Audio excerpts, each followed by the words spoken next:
Hey everybody, welcome to the Canadian Job Search Podcast. My name is John Ribeiro and I will be your host. I'll be interviewing recruiters, hiring managers, and experts to help you land your next job sooner. Just a quick reminder to download your high converting resume template that's been proven to get you more job interviews at resumetemplate.canadianjobsearchacademy.com. And if this episode resonates with you, then remember to subscribe, comment, and share. Thank you and welcome to the show. Hey everybody, welcome to the Canadian Job Search Podcast. My name is John Ribeiro, and today we've got a very special guest in Leah Wilson. Leah Wilson is the VP Talent and Acquisition at a media and advertising international network organization. Leah, welcome to the podcast. Thank you, John. Happy to be here. I'm so excited. You and I, we go back a long, I hate when people use the expression, but we go way back. We don't go way back, but we go back a few years. And, we had the pleasure of working together in an organization where you were doing recruitment for my team. Right, and now you're my client, John. I was your client. Well, it's kind of weird when you say that, but yeah, I was your client. And, you were incredibly successful at getting the right people into my seats. When I was when I was your client, you helped me get people into my organization, into my team, into my department.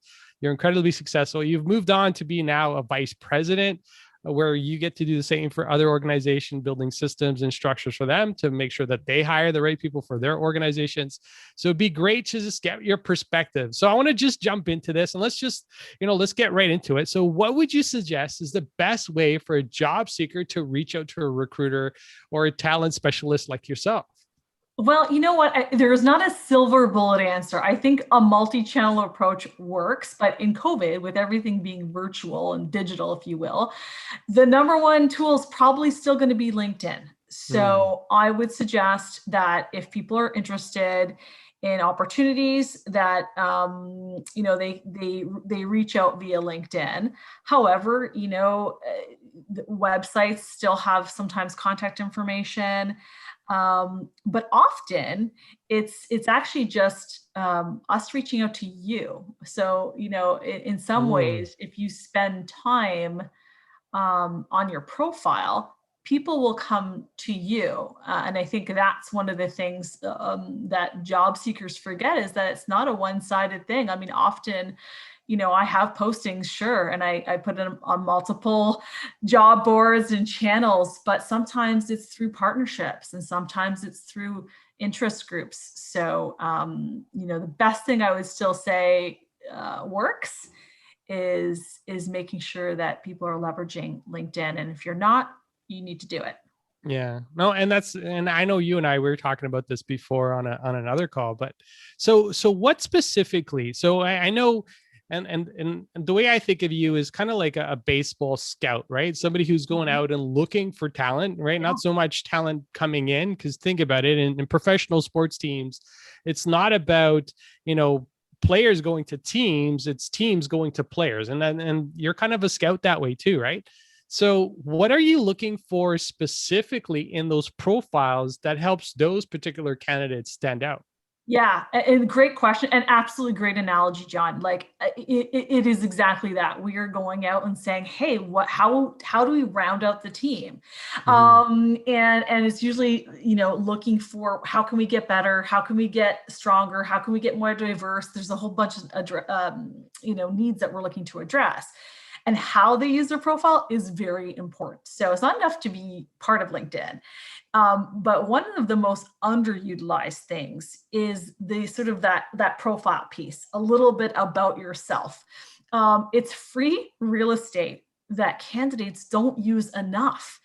And I'll tell you and sometimes it's even a picture, you can use the banner. So, you have your picture and, your basic sort of profile information, your name, etc. But there's, a spot there to put a picture. There's a spot, or, even if it's just like a colorful banner, and there's a spot to tell people about yourself. And I use it all the time. In recruiting, we use it all the time. A recent example, I was reaching, and this is for a senior search. I was looking for, a VP group account director. So kind of, fancy title in the creative space. And one of the things when I was crafting my message, my in-mail to reach out to this individual, one of the things I noticed in her profile is that she had gone to Cordon Bleu. So she was a foodie and a chef. And I was like, wow, that's so interesting. And I was legitimately interested in, learning more about, wow, like I'm talking to you about advertising, but you're also like this interesting human who does, who can cook with butter. I was like, wow, I want to know more about this experience, right? So that's exactly what I did. In my message, I was able to personalize it because I clearly read her profile. I was spending time to read what the information she had included, and it gave me something sort of interesting to talk about that was interesting for her too. So even if she wasn't interested in the job, I was able to kind of take something she had put out there and go, oh, hey, you know what? I'd love to talk to you, even if it was just about your experience with Cordon Bleu. And I got a response, and it was great. And similarly with that banner part, I remember one time, and again, I'm in media advertising, so not all industries are the same, but someone had put, I think it was a picture of a cat in space. And I remember openly chuckling about it because I was like, wow, that's fun. But, I think I was hiring for like a creative art director or something. And I emailed the individual, and I literally made the subject line, "Cats in space are cool," or something like that. and in this case, it was a he responded. So, this is my advice: to stand out. One of the best ways to do it is just by being your authentic self and stuff that you're legitimately interested in, because it'll come across, right? It'll come across in your profile, and it'll come across when you have a conversation as well. It's just going to make it so much easier for people to kind of establish that rapport, especially digitally. Yeah. Oh, and great point. And, I would have never thought about putting a cat in space, but something definitely for me to consider as out there, but yeah, I mean, it still worked. Yeah. Yeah. And just to kind of build on top of what you mentioned, you are doing, media and advertising, or advertising and media. So the space is different. So marketing and media and marketing advertising. So the space is different, but in those type of areas, you need to stand out. You need to show your creative side.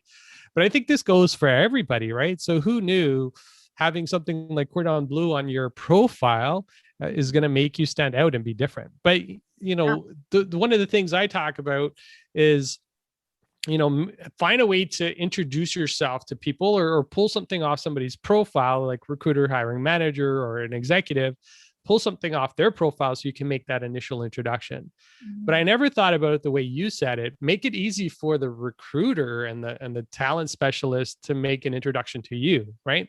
Yeah. So by putting that personal side of it, and you never know what you're going to have in common. And the more you have in common with people, I find it's just easier to talk to them, right? So the same schooling, the same education, the same background.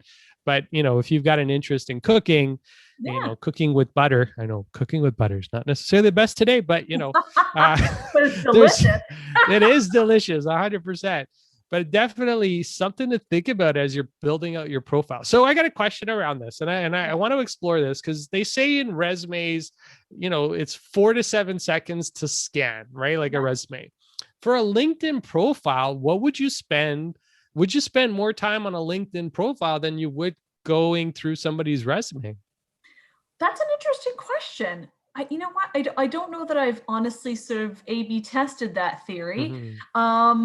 But I think you spend time. I think you spend time, but I think maybe it's more visually interesting when it's LinkedIn, just because there's, just different things on there. Although resumes too, I mean, you're always kind of looking for, what are some of the skills, what are some of the industries they worked in, and then how I would equate, that kind of profile piece to maybe a resume is maybe it's some of that volunteer activity or hobbies and interests. It's, you don't need to do it. I know, again, resumes, it's the real estate is precious.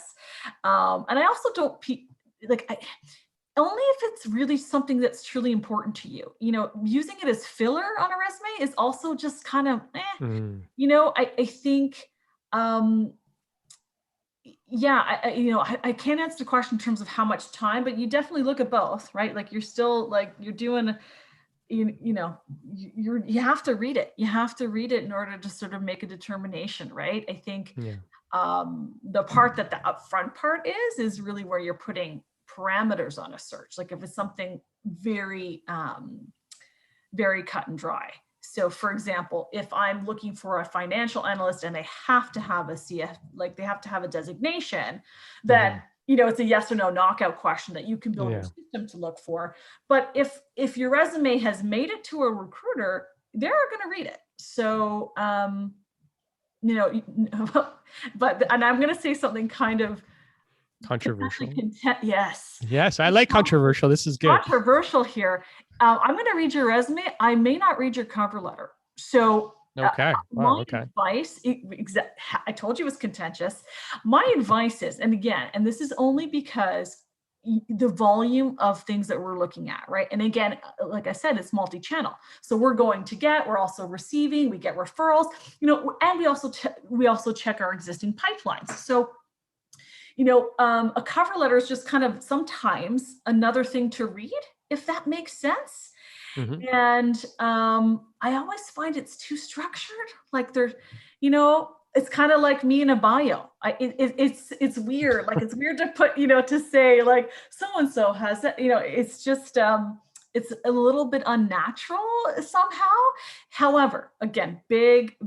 I know that this is contentious, so I would say my big asterisk would be in some professions or some industries it's common, right? So if you were going to go into law, or you're going to go into high level finance, it may be required. And if it's required, of course, but I'm going to tell you, spend more time on your resume, making sure that's clean and accurate and correct, and your LinkedIn profile versus. Yeah. Fair enough. And I like the controversy, and it's always nice to get the clarity, because it's, because actually we talk about doing cover letters all the time, right? Yeah. But we do it as a way, it solves, and we advise people to build cover letters for multiple reasons, not just for the attachment that goes with your resume, but it's also a way of introducing yourself online to somebody, right? Yeah. So Or use it if you're sending it via email, then use it as email. Like I just feel like, less is more, because when you get an attachment that's like 6 pages, that's when it gets scanned and I go right to the resume. I'm telling you the honest truth here. Like this is what don't tell anybody. This Don't is the tell Leah anybody. Wilson editorial. Other people might tell you other things. Yeah, no, and that's fair. And everybody has a different perspective, but it's nice to get your perspective on this, because you're actively there, right? You're actively looking, and you just said it, right? The truth is, if you're going to spend time and energy on anything, spend it on your resume, spend it on your LinkedIn profile, and don't worry so much about your cover, because it might or might not be looked at. In your case, it won't be looked at if it's too long, but you might scan it, right? But it's a right? Like the other thing that's underutilized is, so LinkedIn or Facebook, they have groups, right? Mm-hmm. And, depending on what you're looking to do, it's really good. Like if I want to target, talent that I know is part of a marketing association, then I can go, oh, cool, this person follows this group or belongs to this group, and maybe I can post my job with this group. And so if you're not doing any of that, you're not necessarily expanding your networks. And you've already told me about yourself just by being part of that group. Right. Yeah. So like one of them, for example, for me is it's an organization called POCAM, and you have to be a member, and it's a person of color advertising media like organization. So, I know I'm like, okay, cool. Like I really want to be able to target talent from the BIPOC community, for example, then there's a group, and if someone belongs to that, it's like, okay, awesome. So I know I'm talking to someone who's part of that BIPOC community, or is an advocate. Yeah. No, fair enough. And I would have never thought about, recruiters like specialists like yourself posting in those groups specifically, right? So, it's another venue. I'm not going to call it the hidden job market, but it's an alternative to the regular standard job boards, like Monster and Indeed and those type of places. Yeah. But you're specializing on your search, so you're going into those groups. So for those of you that are listening, take advantage of the LinkedIn groups, because you never know what recruiter's going in there and looking for you. And I think when we talked about this earlier, you talked about being active in those groups too, right? Yeah. Not just somebody who is a member of the group, which is great, but you also want to make sure you're actively participating in those groups, so you start to pull the attention of the person looking at your profile, right?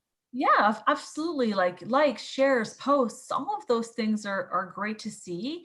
Um, and like it's just another channel. And aggregators are still a successful channel. I mean, maybe not Monster as much anymore, but it had its Mm-hmm. day, just like Workopolis had its day. Yeah. And I think, just like anything, trends change even in how we recruit and how we do outreach. But Indeed is still a very strong aggregator. And like I say, I meant what I said. Really, it's multi-channel. Yeah. And then the other thing is that's really, really great, of course, are partnerships, whether that partnership's a school relationship, whether it's a partnership like, well, John, when you and I worked together, was things like NPower, Mm-hmm. or there's so many different things that you could be partnering with, and that gives you another talent pool and another talent channel. And typically you're having to look in several places. Yeah. No, good point. And yeah, I would have never thought about going back. And even if you had gone through programs, and I know a lot of programs, and you talked about Empower, so I'll use that one as an example, but they have their own alumni, right? Yeah. So if you've gone through programs, stay in touch with their alumni, and they have their own connection. They're connected to organizations, and it's a great way just to stay connected and keep building out your network. So yeah, great points. I love that you talked about that. I have not had anybody else talked about LinkedIn groups yet, so you're the first. So this is Ooh. first for everybody who's listening. And so this is fantastic. So I do want to ask a question, because this is one we get asked a lot, and it's around, and here it is. So the question is, a lot of job seekers complain that recruiters ignore them. Yeah. Why do you think that happens? And what can a job seeker do to get a recruiter's attention? Yeah, you know what? First of all, my first piece of advice here is don't be so hard on yourself. It's hard to be a Mm, candidate. And let me also state for the record, looking for a job is a job. mm-hmm, It takes sometimes time, sometimes it's a little bit of luck and timing, and sometimes it's math, right? Like, it's going to take X number of profiles or a resume submitted before you sort of have that conversation. But it's true, and it just depends. It depends on volume. So like usually, there might be one role, and you might, in fact, we have maybe more than one person that could be qualified versus not someone being qualified. So it's hard as a candidate because you only have your own purview. So you're like, it's hard not to personalize. You're like, oh man, they didn't like me. They didn't respond to me. They ignored me. And really, it's probably a sheer byproduct of not being able to have the actual resources to reach out, unless, you're under consideration. And even then, you may not know the amount of time, like we look and we're like, okay, we're on the fence, and we're like, okay, maybe. Because remember when you talked about the whole team building a mm-hmm, bench? The truth is that there's a lot of amazingly qualified people. It's usually a subtle nuance or how it rounds out the rest of that team, right? Like you might meet, I don't know, let's just stick with that, analogy. It's almost like if anybody plays fantasy sports, you might pick, you've got like 6 quarterbacks, but you're like, I'm never going to use all 6. I might only need 2. So I better go and pick a running back and some other stuff, maybe some special teams, whatever the case may be. But it's not because those other 4 quarterbacks weren't good. It's just, how is it going to round out your team, and what's the thing? It could be something as simple as, this person on my team is really great at, I don't know, SQL, and mm-hmm. I've got these candidates, they're both awesome. This one's got, C instead of SQL. So maybe it's going to give us something a little bit different, and it's going to really complement.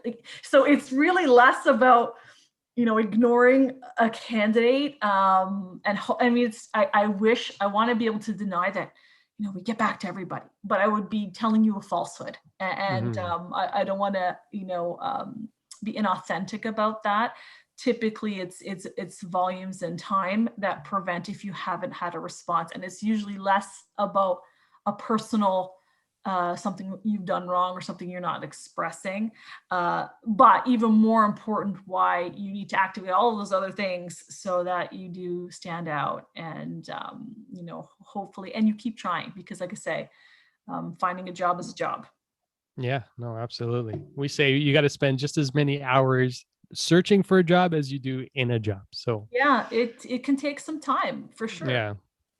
Yeah. And if you put the effort into it, then the results will pay off. But so going back to the question, so what can a job seeker do to grab a recruiter's attention? So if they're at the point where they're not getting any sort of responses from any postings, number one, why do you think it's happening? Just from Yeah. your perspective as a recruiter, and what can they do to grab your attention?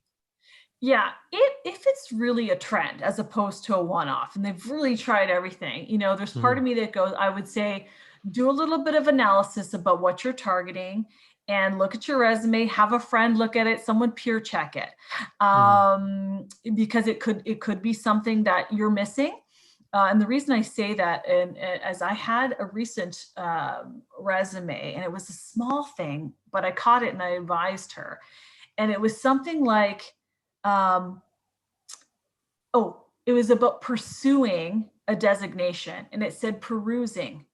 And you could so the word was spelt correctly, and you could see it was just probably, again, unless it was, it came up in your spell check. And it's so easy, like perusing and pursuing, it was a subtle thing. But because it wasn't correct, I wondered if this was causing a problem.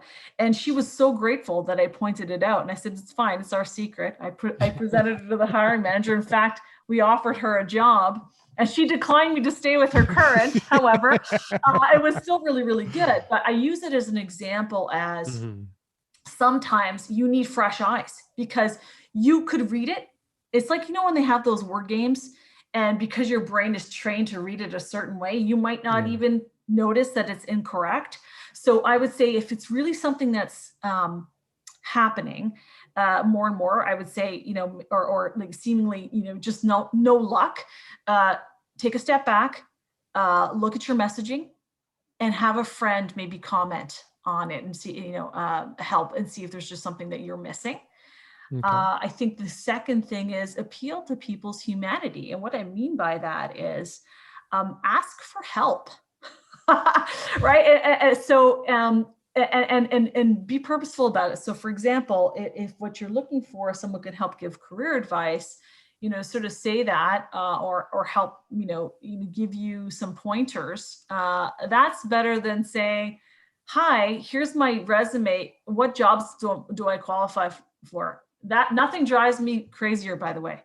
It's like you've dumped it in my lap and said, go fish. So wait, you expect me to find the job that's good for you? However, it happens. But if you're generally looking for advice, say that, you know what, and be meaningful about it, right? Like, it's almost like, here's who I am. Here's what I'm looking for. If you'd be willing to have a conversation, please let me know. Like that kind of a thing. Just sort of, 3-4 bullet points, and just, I ask for the help if something seems to be a barrier. Okay. The other thing is your own network, right? Hey, let them know. Hey, I'm thinking of making a career change, or I'm looking to apply. Because it's like the 6 degrees of seven Kevin Bacon or whatever it is. I messed up that. 7 degrees of separation. I think it started with Kevin Bacon. Yes. I mixed the two together. But my point is, people know people, right? Yeah. And if you talk about it, or you let people send the signals, or say, hey, you know what, I'm kicking off my job search. Would you mind? Like, I'm thinking about this industry, especially if it's something they're involved with. people like to help, generally Yeah. speaking, right? So I think that's how you asked, maybe. Yeah. And actually, so what I've read and some of the research so the 7 degrees of separation, because of social, it's actually been reduced to 3 degrees of separation now. There you go. Right. So Yeah. there you go. So you're actually a lot closer to people than you thought you were because of social media and the way it's been able to connect us together. Yeah. But no, absolutely. I think the one thing people feel, or what I've seen is, they think they're on their own, right? Like there's nobody Yeah. else out there. And, just myself recently thinking about what I've been going through and just reaching out to people, I never realized how big my network was until I actually started reaching out and connecting. And you and I, that's how you and I reconnected, right? I reached out to you, and I know we've been trying to do this for 2 years, so I'm finally glad we finally nailed down a time. But Yeah. just being able to keep those connections alive, keep those those relationships active, right? Yeah. Like, and active doesn't mean every week. Active could be once a month, every half a year, once a year, whatever. But I But keep them remember, right? alive. It's like, Yeah. okay, John Ribeiro, like and there's an example. If I see that someone's connected to you, Mm-hmm. I might be more apt to respond to someone who Yeah. I know. I'm like, oh, okay, they're coming to me because of a connection through John. And that's what I mean by don't underestimate that power for yourselves. Like if you're connected to people, mother, sister, brother, cousin, whatever, that can kick in. And like you say, up to date version with social, only 3 degrees of separation, even better, right? Yeah. Okay, so I am going to go into our final question because I didn't realize we got such a good flow and there's so much good stuff happening. But based from your opinion, given where we are today with this pandemic and COVID, what do you think what's the biggest difference that you've seen in the last 18 months in recruitment and what's been happening there? Yeah, it's interesting. I think there's a lot. Everything that you can see has happened, right? So COVID is kind of like complete from complete slowdown to people losing, their jobs and employers having to let people go temporarily or sometimes permanently, to like flick a switch and all of a sudden, oh my gosh, we need all these things back, or different skills. It's just it's really hard to describe, and I think the other thing that's COVID has sort of pointed out is that need for connection. So like leverage that, right? In fact, I talk more now to my colleagues in Montreal than I did when I was in the office, because it was kind of like, oh, hey, things were going and I never really had it needed to. But in COVID, people were being very conscious about calling each other. So, I mean, I think that's important, even in like your job searching, like think about that. People are, now is a good time, and that people are open to that connection a little bit more, I'm thinking, but yeah, so it's been hard. So I think nothing is predictable. So from a job search perspective, in some cases, depending on the skill, it's like ramp stuff up. Like, so for example, if it's like digital e-commerce, or if you're someone who sells backyard furniture or pools, your job went like bananas, right? Like it was like, okay, wow, there's such a need over here, where in other areas, they probably were hit harder. And then for the skills that are in demand, I'm seeing people be aggressive about retaining their talent. So a lot of interesting things. But I also think even just as people are searching, or as new employees, it's hard because you're getting onboarded virtually, and making those connections is a little bit nerve-wracking. So I think the other thing I would say is maybe practice. Like, give yourself a little, honestly, like give yourself, it seems so silly and simple, but give yourself a goal. Like I'm gonna reach out to whoever their John Ribeiro is, just to say, how's it going? So, because the other thing is, even if you're not looking right now, you can help a friend, because we've just said that networking is important. You can learn something about the market, and it's just, they might not need you now, John, but maybe, in 6 months from now, they want you, and they don't want it to be that I haven't talked to you in 6 years kind of thing. So Yeah. that's a good thing to do too, is just do one just because outreach message Yeah. to someone, Yeah, no, 100%. And actually, I feel like, and I'm with you, over the last 2-3 weeks, I've talked to more people than I've talked to all of last year, which is, right? to me, it's kind of like, oh my gosh, when did that happen? But it's been really cool just to catch up and reconnect and just to chat, just to kind of see where people are at. Right. And people are like, oh, you know what? It was really nice to talk to you. And I'm like, Yeah. oh, cool. And people are a little bit more, here's the other thing that COVID did. People are a little bit more open to the, like, there's not this stigma, like, oh, you haven't been working for like 6 months. People are like, oh yeah, COVID. Right. Like it's kind of, like, take advantage of that as well. And any myths that people had prior to, and like most employers, I think a lot of people were like, oh, working from home? What?